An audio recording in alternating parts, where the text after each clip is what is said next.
thì cái làm bố này hãy học cần đưa dùng đi tầm cái xà xáo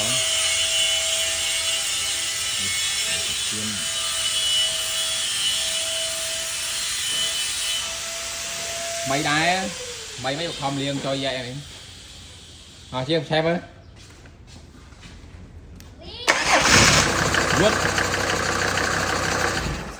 xe rút xe làm gì đó tại mày